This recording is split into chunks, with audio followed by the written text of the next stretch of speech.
Now, back in the early 2000s, I think it was 2003, I made a visit just by myself to the Edinburgh Vaults. And I'm sure you've heard of the Edinburgh Vaults.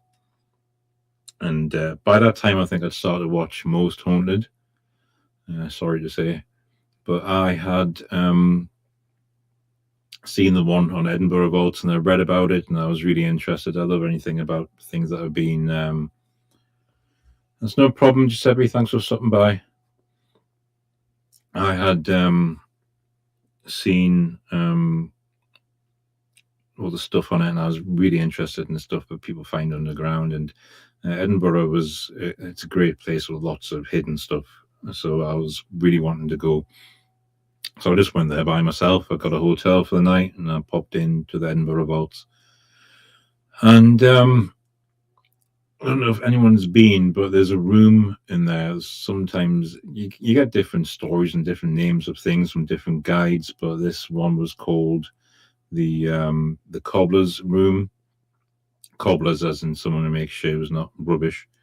Because one of the ghosts is supposed to be a cobbler, because they had business in the corner. Because all these little rooms in the Edinburgh Vaults, they were made up of from the arches of a bridge that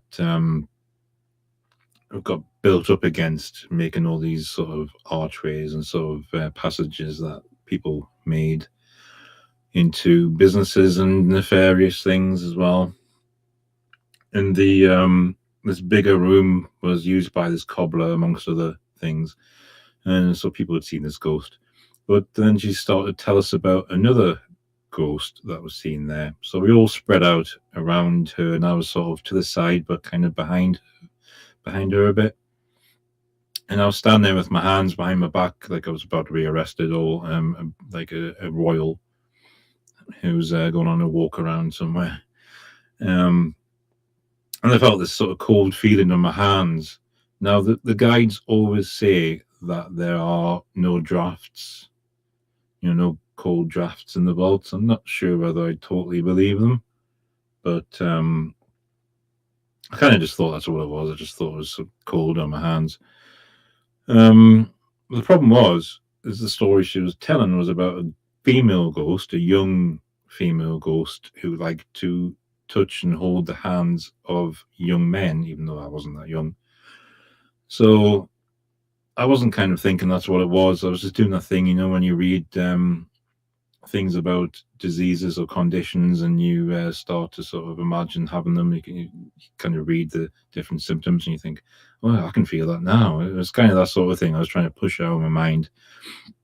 So after a while, I eventually moved my hands to the front, and it seemed to stop. So I thought, "Oh, well, there you go. It's just a draft."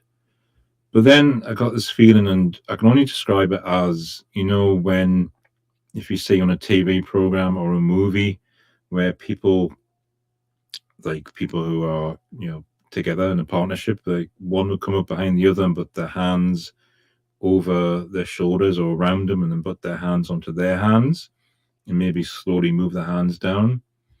No, not there. Slowly down towards the tip of the fingers.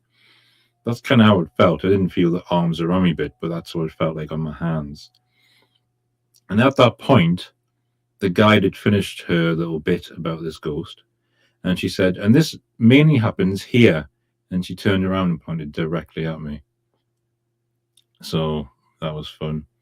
I don't really take that one that seriously. It's just a funny one. I thought it was the fact that she pointed directly at me, and I felt that.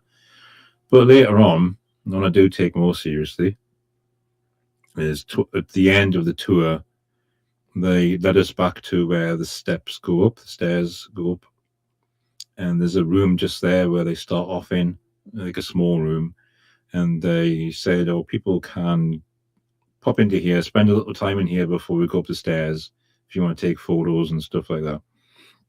And I had a digital camera. It was quite early on in the, when digital cameras came out, so I was quite pleased to have this digital camera. So I was taking pictures and video, and you could record audio on there as well. So I wanted to see if I could capture some EVPs, and I waited until the people sort of thinned down a bit to not catch any sort of contamination. The only problem was that the reason they'd thinned out is because they'd left, and I was by myself. I'd been left down there. So I made my way to go up the stairs. I took a picture before I did, a picture down the corridor, which I would love to find, but I don't know where it is. But if I find it, I'll post it.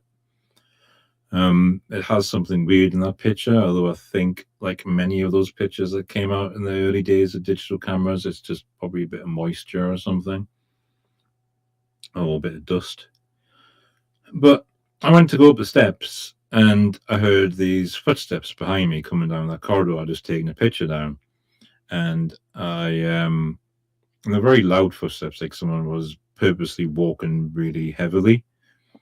But at the time, I didn't think it was anything weird. I was actually glad. I thought, oh, there's someone here. So I turned around and went back down, and to kind of say, oh, I'm glad. I thought I'd been left here, but there was no one there.